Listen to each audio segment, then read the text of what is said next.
Hello दोस्तों, good morning, नमस्कार। स्वागत है आपका आपके अपने यूट्यूब चैनल सरकारी रास्ता पर। तो दोस्तों, कैसे आप सब लोगों की पढ़ाई चल रही है।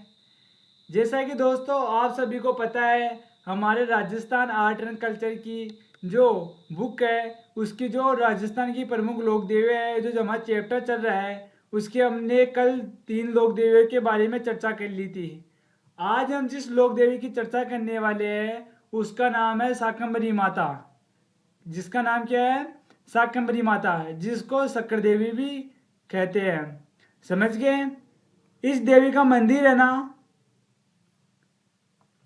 शाकंभरी शाकंभरी माता का जो मंदिर है, वो हमारे सांबर जयपुर ग्रामीण के अंदर है। कहाँ पर इनका मंदिर? इनका मंदिर सांबर जयपुर ग्रामीण के अंदर इनका मंदिर बना हुआ है, जिसका निर्माण इस मंदिर का निर्माण 692 ईस्वी में शिव हरि चौहान के पुत्र, किसने? शिव हरि चौहान के पुत्र सिद्धराज ने करवाया। यानी कि हमारी शाकंभरी माता का जो मंदिर है, वो जयपुर ग्रामीण के अंदर है। और इस मंदिर का जो निर्माण है, वो 692 ईस्वी के अंदर शिव हरि चौहान का जो पुत्र है, कौन? सिद्धराज, उसने इस मंदिर का निर्माण करवाया था। ये दोस्तों, ये सपादलक्ष व चौहानों की कुलदेवी है। कुलदेवी किसकी है ये? कुलदेवी ये सपादलक्ष के चौहानों की कुलदेवी है। समझ गए? शाकंभरी माता का अन्य अन्य भी नाम है, अन्य नामों से भी इस माता को जाना जाता है। एक नाम है दुर्गा व काली का रूप। क्या नाम है? दुर्गा व काली का रूप। दूसरा है साग सब्जी की देवी। दूसरा है साग सब्जी की देवी। और तीसरा है तीर्थों की नानी। यहाँ देव यानी तीर्थ। दोस्तों वेरी इंपॉर्टेंट है, ये पूछ लेगा आपको कि तीर्थों की नानी या देव यानी तीर्थ के नाम से किस लोक देवी को जाना जाता है। तो आप बता देंगे कि शाकंभरी माता को इस नाम से जाना जाता है, जिसका मंदिर सांबर जयपुर ग्रामीण के अंदर स्थित है। समझ गए दोस्तों? और इस माता का जो मेला है, शाकंभरी माता का जो मेला है ना, वो भाद्रपद शुक्ल अष्टमी कब बढ़ता है? भादवा की शुक्ल अष्टमी को इनका मेला बढ़ता है। भादवा की शुक्ल अष्टमी को। समझ गए दोस्तों? और हाँ दोस्तों, जो शाकंभरी माता का मंदिर है, इनके मंदिर के पास 1627 ईस्वी में जहांगीर ने पानी की टंकी व छतरी बनाई, यानी कि छतरी का निर्माण करवाया। जो मुगल बादशाह जहांगीर थे, उन्होंने 1627 ईस्वी के अंदर इस माता के मंदिर के पास में एक पानी की टंकी व छतरी का निर्माण करवाया था। समझ गए दोस्तों? शाकंभरी माता के बारे में जो बातें थी, उनके बारे में हमने देख लिए। इनमें से कोई आपको डाउट लगता है तो आप मुझको कमेंट बॉक्स में बता देना। हमारी जो अगली देवी रहने वाली है, उस देवी का नाम है शिला माता। उस देवी का नाम क्या है दोस्तों? शिला माता है। तो देखते हैं शिला माता के प्रमुख पॉइंट।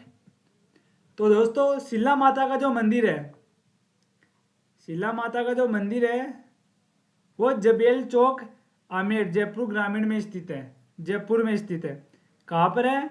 जबेल चौक। जबेल चौक, आमेर, जयपुर में इनका मंदिर स्थित है। और इनका जो मंदिर का निर्माण है, शिला देवी के मंदिर का जो निर्माण है, वो 1602 ईस्वी में मानसिंह प्रथम ने करवाया। किसने करवाया दोस्तों? 1602 ईस्वी में मानसिंह प्रथम ने करवाया था, जो कि आमेर के कछवा वंश के राजा थे। समझ गए दोस्तों? अगला पॉइंट है हमारा कि मंदिर में स्थित मूर्ति को मानसिंह बंगाल के शासक, यानी कि मानसिंह प्रथम ने जो मंदिर में स्थित जो मूर्ति है शिला देवी की, वो बंगाल के शासक केदार का कायस्थ से छीनकर केदार कायस्थ से छीनकर ये लाए थे। यानी कि जो मूर्ति है, वो बंगाल से मानसिंह प्रथम लाए थे, केदारगिरी या केदार कायस्थ को हराकर। समझ गए? तथा लाकर मंदिर का निर्माण करवाया या मंदिर बनवाया। यानी कि शिला देवी का जो शिला देवी की मंदिर की जो मूर्ति है, वो मानसिंह प्रथम ने बंगाल के शासक केदार कायस्थ से ये मूर्ति छीन कर लाई थी, और वहां से लाकर आमेर जबेल चौक में इनका मंदिर का निर्माण करवाया। समझ गए दोस्तों? अगला पॉइंट है, शिला माता की मूर्ति अष्टभुजाओं की काले पत्थर की है। यानी कि जो शिला माता की मूर्ति है, वो अष्टभुजा यानी 8 भुजाओं वाली देवी है। 8 भुजाएं उस माता के, और वह काले रंग की है, यानी कि काले पत्थर की है मूर्ति बनी हुई है। समझ गए? अगला पॉइंट है हमारे आराध्य। देखो आराध्य, ये जो शिला माता है वो कछवा वंश की इष्ट देवी तथा आराध्य देवी, यानी कि इष्ट या आराध्य, यानी कि ये एक ही होती है। आराध्य का मतलब होता है जिनकी हम पूजा करते हैं। आपको हमने पिछले वीडियो में यानी कल के क्लास में बताया था आराध्य और इष्ट देवी क्या होती है। यानी कि जो कछवा वंश की जो इष्ट देवी है आराध्य देवी है वो क्या है, शिला देवी है। समझ गए, कोई डाउट? अगला पॉइंट है मेला। शिला देवी का जो मेला है वो नवरात्रों में बढ़ता है। कब बढ़ता है? नवरात्रों। जो हमारे 2 नवरात्रे होते हैं, एक तीसरा नवरात्रा होता है वो गुप्त नवरात्रा होता है, पर जो नवरात्रे होते हैं 2, उस समय इस शिला देवी के मंदिर में मेला बढ़ता है। समझ गए। अगला पॉइंट है, इस मंदिर में ढाई पाले शराब व छांग बलि बकरे के कान लगती है। दोस्तों यह भी वेरी इंपॉर्टेंट है कि शिला देवी के मंदिर में ढाई पाले शराब वह छांग बलि यानी बकरे के कान की बलि चढ़ाई जाती है। समझ गए। आपको कल ही मैंने बताया था जीन माता के मंदिर में भी ढाई प्याले शराब चढ़ती है। किनके मंदिर में लगती है? जीन माता के मंदिर में भी ढाई प्याले शराब चढ़ती है। और इनके मंदिर में क्या लगता है? इस मंदिर में बकरे के कान की बलि लगाई जाती है या बकरी के छाग की बलि चढ़ाई जाती है। समझ गए दोस्तों। तो दोस्तों इस प्रकार से शिला देवी के ये महत्वपूर्ण पॉइंट है। इन पॉइंटों को आप याद कर लीजिए, इन्हीं पॉइंटों में से लगातार पूछा जाता है। तो हमारी अगली जो लोक देवी रहने वाली है उस लोक देवी का नाम है नारायणी माता। उस लोक देवी का क्या नाम है? नारायणी माता। देखो नारायणी माता के जीवन के बारे में कुछ देखते हैं। इनका जन्म 949 ईस्वी में हुआ था। कब हुआ? 949 ईस्वी में इनका जन्म हुआ था। इनके पिता का नाम विजय राम था। इनकी माता का नाम रामवती था। यानी कि नारायणी माता का जन्म 949 ईस्वी के अंदर हुआ था। इनके पिता का नाम विजय राम था और इनकी माता का नाम रामवती था। इनका मूल नाम काममेती बाई था। करमेती बाई था। इनका मूल नाम क्या था? करमेती बाई था। समझ गए। और इनका जो मंदिर है वो हमारा बरवा डोंगरी पहाड़ी राजनगढ़ अलवर में इनका मंदिर स्थित है। यानी इनका जो मंदिर है वो बरवा डोंगरी पहाड़ी राजनगढ़ अलवर के अंदर इनका मंदिर स्थित है, जिसका निर्माण 11वीं सदी में हुआ। इनके मंदिर का निर्माण कब हुआ? 11वीं सदी के अंदर इनके मंदिर का निर्माण हुआ था। समझ गए। इस मंदिर ये जो मंदिर है वो किस शैली में बनाया हुआ है? तो दोस्तों ये जो मंदिर है वो हमारे प्रतिहार शैली में बना हुआ है। किस शैली में बना हुआ है? प्रतिहार शैली के अंदर बना हुआ है। समझ गए। और इस माता का जो मेला है वो वैशाख शुक्ल एकादशमी, कब लगता है? वैशाख शुक्ल एकादशमी को, वैशाख की शुक्ल एकादशमी को इस माता का मेला लगता है, यानी इस माता का मेला बढ़ता है। और दोस्तों जो ये माता है वो नाइयों की कुल देवी है। किनकी कुल देवी है? नाइयों। जो नाई समाज के लोग रहते हैं उनकी क्या है? ये कुल देवी है। समझ गए नारायणी माता। और दोस्तों एक नोट और देख लीजिए। नोट क्या कह रहा है कि नाई व मीणा जाति में चढ़ावे को लेकर विवाद है। यानी कि दोस्तों ये जो नारायणी माता है इनके मंदिर में जो नाई व मीणा समाज की जाति के जो लोग हैं वो चढ़ावा को लेकर विवाद पर है। यानी कि नाई व मीणा जाति के जो लोगों के प्रति जो इस माता के चढ़ाव को लेकर विवाद चल रहा है। समझ गए दोस्तों। यानी कि इस प्रकार ये नारायणी माता के बारे में कुछ महत्वपूर्ण पॉइंट है। इन पॉइंटों में से आपको कोई डाउट हो तो आप मुझको कमेंट करके बता देना है। अगली जो हमारी माता है वो है ज्वाला माता। कौन सी माता है? ज्वाला माता। देखो ज्वाला माता का जो मंदिर है, ज्वाला माता का जो मंदिर है वो जोबनेर जयपुर ग्रामीण के अंदर स्थित है। कहाँ पर है? जोबनेर जयपुर ग्रामीण के अंदर स्थित है। यह खगारोतों की कुल देवी है। ये किनकी कुल देवी? ये जो ज्वाला माता है ये खगारोतों की क्या है? कुल देवी है। इनका मेला नवरात्रा चैत्र व अश्विन में लगता है। यानी कि इन माता का मेला भी नवरात्रा के समय लगता है। कब कब? चैत्र व अश्विन को इस माता का मेला लगता है। समझ गए। अगला पॉइंट हमारा, माना जाता है कि अजमेर शासक लाल बेग ने जैत सिंह पर आक्रमण किया। लाल बेग पर ज्वाला माता ने मधुमक्खियों के रूप में आक्रमण किया, जिससे लाल बेग की सेना भाग गई। जैसे कि दोस्तों जो अजमेर के शासक लाल बेग ने जैत सिंह पर आक्रमण किया। यानी कि अजमेर के शासक कौन? लाल बेग। ने जेत सिंह पर आक्रमण किया, परंतु लाल बेग पर ज्वाला माता यानी कि लाल बेग है ना, उस पर ज्वाला माता ने मधुमक्खियों के रूप में आक्रमण किया। यानी कि ज्वाला माता ने मधुमक्खी के रूप में लाल बेग पर आक्रमण किया, क्योंकि ये लाल बेग जेतर सिंह पर आक्रमण कर रहा था, इसमें ज्वाला माता ने मधुमक्खियों के रूप में इस पर आक्रमण किया, जिससे लाल बेग की सेना भागे, जिससे लाल बेग की सेना यहाँ से भागे। समझ गए? तभी से माता को मधुमक्खियों की देवी, तभी से माता को मधुमक्खियों की देवी, दोस्तों मधुमक्खियों की देवी, किसको? मधुमक्खियों की देवी। यानी कि तभी से ज्वाला माता को मधुमक्खियों की देवी के रूप में जाना जाता है। समझ गए? एक हमारी जीन माता को, किसको? जीन माता को भी मधुमक्खियों की देवी के रूप में जाना जाता है, और एक ज्वाला माता को। समझ गए? यानी कि दो देवियों को मधुमक्खियों की देवी के रूप में जाना जाता है। इन दोनों में से आपको पूछ लेगा कि मधुमक्खियों की देवी किसे कहते हैं, तो आपको जो ऑप्शन में या तो जीन माता मिल जाएगा या ज्वाला माता मिल जाएगा, या दोनों ही मिल सकते हैं। समझ गए दोस्तों? तो हमारी अगली माता है वो है जमुआई माता, या बुढ़वाई माता कह दो, या अन्नपूर्णा माता कह दो। इस माता के तीन अनेक प्रकार के नाम हैं। समझ गए? इस माता का जो मंदिर है, यानी जमुआई माता का जो मंदिर है, वो जमुआ रामगढ़ जयपुर ग्रामीण में स्थित है। कहाँ पर है? जमुआ रामगढ़ जयपुर ग्रामीण के अंदर इस माता का मंदिर स्थित है, जिसका निर्माण दुल्ले राय तेजकरण ने करवाया। किसने करवाया? दुल्ले राय तेजकरण ने करवाया था। ये कछवा वंश की कुलदेवी है। ये क्या है? कछवा वंश की कुलदेवी है, कछवा वंश की कुलदेवी है। समझ गए दोस्तों? यानी जो हमारी जमुआई माता है वो कछवा वंश की क्या है? कुलदेवी है। समझ गए? इनकी जो मूर्ति है, इनकी जो मूर्ति है जिसमें गाय व बछड़े की मूर्ति है, यानी कि इनके मंदिर में जो मूर्ति है वह गाय व बछड़े की मूर्ति है। इनके जो अन्य मंदिर बने हुए हैं, जो जमुआई माता के अन्य मंदिर है, वो है बुणास मेड़ता नागौर में। कहाँ पर है? बुणास मेड़ता नागौर में, और है मांदनी मंडा शिखर के अंदर, मांदनी मंडा शिखर के अंदर है, और बुणास मेड़ता नागौर के अंदर इस माता का मंदिर स्थित है। समझ गए? अन्य मंदिर है इनका। हमारी अगली जो माता है उस माता का नाम है सुधा माता, जिसे सुंडा माता भी कहा जाता है। समझ गए? इन माता का जो मंदिर है वो सुधा पर्वत जसवंतपुरा जालोर में स्थित है। समझ गए?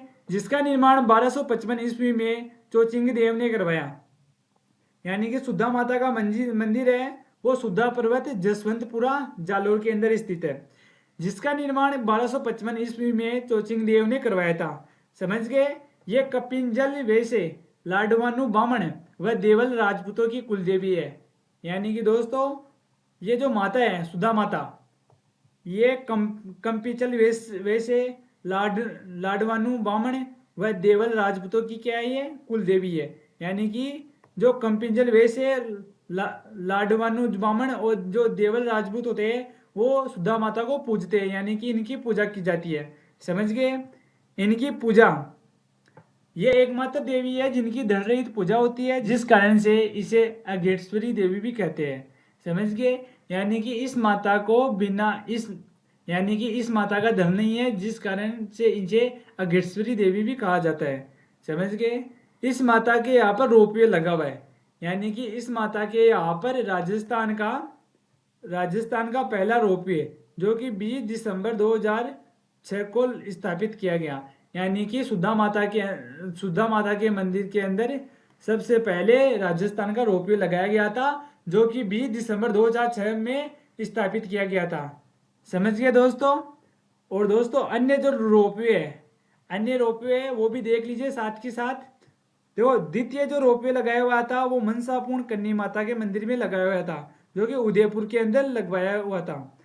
तृतीय रोपवे यानी जो तीसरा रोपवे लगा वो सावित्री माता पुष्कर के अंदर लगा, पुष्कर अजमेर के अंदर लगा। समझ गए? और जो चौथा रोपवे लगा वो लगा नाहरगढ़ जयपुर में। कहाँ पर? नाहरगढ़ जयपुर में अंदर चौथा रोपवे लगाया गया। समझ गए दोस्तों? यानी इस प्रकार सुधा माता के मंदिर के अलावा ये 4 रोपवे लगाए गए। वैसे तो 7 रोपवे लग चुके हैं, पर ये 4 वेरी इंपॉर्टेंट है। तो दोस्तों हमारी जो अगली माता रहने वाली है उनका नाम है नांगणेची माता, इसे सकेश्वरी माता भी कहते हैं। समझ गए? तो इनके बारे में कुछ महत्वपूर्ण पॉइंट देखते हैं। इनका जो मूल मंदिर है, इस माता का जो मूल मंदिर है वो नंगाना गांव कल्याणपुर बालोतरा के अंदर स्थित है। कहाँ पर है? नंगाना गांव कल्याणपुर। कल्याणपुर कहाँ पर? बालोतरा। बालोतरा के अंदर इस माता का मंदिर स्थित है। समझ गए? जिसका निर्माण राव सिन्हा के वंशज, जिसका निर्माण किसने? जिसका निर्माण राम सिन्हा के वंशज दुहड़ ने कर्नाटक से 18 भुजाओं की काष्ठ की मूर्ति लाकर करवाई। यानी कि जो नागनेची माता का मंदिर है उसका जो निर्माण है, उसका निर्माण राव सिन्हा के वंशज दुहड़ ने कर्नाटक, कहाँ से? कर्नाटक से 18 भुजाओं की काष्ठ यानी कि लकड़ी की मूर्ति लाकर यहाँ पर स्थापित की, यानी मंदिर बनवाया। समझ गए? स्थापित राव जोधा के पुत्र, यानी कि निर्माण और राव जोधा के पुत्र, यानी इसके बाद राव जोधा के पुत्र बीकाने, यानी कि जो हमारे जो मूल मंदिर नंगाना गांव कल्याणपुर बालोतरा में है, जिसका निर्माण राव बिका के वंशज दुहड़ ने कर्नाटक से 18 भुजाओं की काष्ठ की मूर्ति लाकर करवाई। परंतु जो राव जोधा के पुत्र राव बिका थे, राव जोधा के पुत्र राव बिका थे, इन्होंने नंगाना गांव से लाकर, कहाँ से? नंगाना गांव से लाकर ये मेहरानगढ़, कहाँ पर? मेहरानगढ़ जोधपुर में स्थापित कर दी। यानी कि जो दुहड़ थे उन्होंने 18 भुजाओं की काष्ठ की मूर्ति लाई, जो कि नंगाना गांव कल्याणपुर बालोतरा में इनकी मूर्ति लगाई। परंतु वहां से राव जोधा का जो पुत्र था बिक्का, उन्होंने मेहरानगढ़ जोधपुर में इनके मंदिर की स्थापना कर दी। समझ गए? यानी कि आपको इसका मूल मंदिर पूछे तो आपको नंगाना गांव कल्याणपुर बताना है, परंतु इसका जो अभी वर्तमान जो मंदिर है वो मेहरानगढ़ जोधपुर के अंदर इनका मंदिर स्थित है। समझ गए? इनकी पूजा नीम के पेड़ के नीचे होती है। इनकी पूजा कहाँ पर होती है? नीम के पेड़ के नीचे इनकी पूजा की जाती है। यह सवेन बाज चील के पक्षी है, यानी इनका जो प्रतीक है, यानी जो प्रतीक है इस माता का वह सैन बाज व चील, इस माता के जो पक्षी है वो प्रतीक माने जाते हैं। समझ गए? ये राठौड़ों की कुलदेवी है। सबसे इंपॉर्टेंट है, ये राठौड़ों की क्या है? कुलदेवी है। समझ गए? ये नोट है कि मेवाड़ शासक भी नागनेची की पूजा करते हैं। यानी कि जो मेवाड़ शासक है, जो मेवाड़ शासक है वो भी नागनेची माता की पूजा करते हैं। समझ गए दोस्तों? हमारी अगली जो लोक देवी है उसका नाम है आशापुरा माता।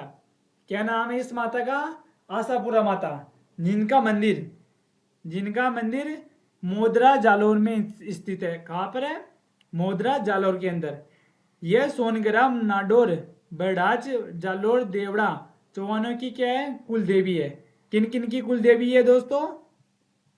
तो दोस्तों ये कुल देवी है सोनगरा, नाडोल, बरडाच, जालोर व देवड़ा, यानी कि इन 5 वंशजों की क्या है? ये कुल देवी है।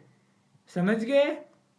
और दोस्तों इनके मंदिर में नवरात्रों में गरबा नृत्य किया जाता है। यानी कि आशापुर माता के मंदिर में नवरात्रों के समय गरबा नृत्य किया जाता है। इनका मेला भाद्रपद व चैत्र शुक्ल अष्टमी कब पड़ता है?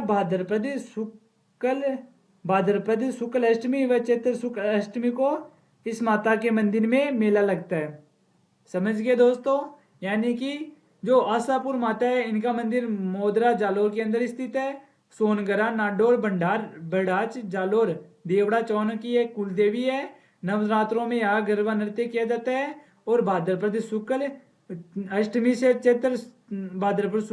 व चैत्र शुक्ल अष्टमी को इस माता के मंदिर में मेला लगता है। समझ गए दोस्तों? हमारा अगला पॉइंट है अन्य मंदिर। जो हमारी आशापुरा माता है उसका जो अन्य मंदिर है वो पोखरण जैसलमेर में है, जिसका मेला भाद्रपद माघ शुक्ल दशमी को लगता है। यानी कि भाद्रपद व माघ शुक्ल दशमी को इस माता का मेला लगता है, जो कि पोखरण जैसलमेर में इस माता का मेला लगता है। दूसरा मंदिर इसका भोमच गुजरात के अंदर है। कहाँ पर? दूसरा मंदिर भोज गुजरात के अंदर इसका दूसरा मंदिर है। तीसरा मंदिर है इसका आसलपुर फुलेरा जयपुर ग्रामीण में इस माता का मंदिर है, जो कि जोड़ेजो वह भंडारियों की कुल देवी है। कहा कि है जोड़ेजो वह भंडारियों की है क्या है, कुल देवी है। अगला मंदिर है हमारा मोदरा, मोदरा जैसलमेर। अगला मंदिर कहाँ पर इनका, मोदरा जैसलमेर के अंदर इस माता का अन्य मंदिर है। समझ गए दोस्तों। तो हमारी दोस्तों अगली जो माता है उसका नाम है नकटी माता। अगली माता का क्या नाम है, नकटी माता, जिनका मंदिर भवानीपुर चाकसू जयपुर ग्रामीण में स्थित है। कहाँ पर है, भवानीपुरा चाकसू जयपुर ग्रामीण में। समझ गए। का जो मूल मंदिर है वो दुर्गा का मंदिर है, यानी कि नकटी माता का जो मूल मंदिर है वह दुर्गा माता का मंदिर है।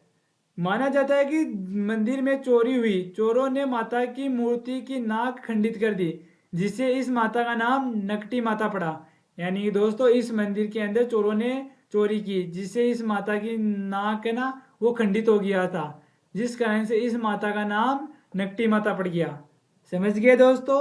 यानी कि नकटी माता का जो मंदिर है वह भवानीपुरा चाकसू जयपुर के अंदर है, जयपुर ग्रामीण के अंदर है। और इनका जो मूल मंदिर है वो दुर्गा माता का था। समझ गए। परंतु मंदिर में चोरों ने चोरी की, जिससे इस माता का नाम खंडित हो गया, जिससे इस माता का नाम नकटी माता पड़ गया।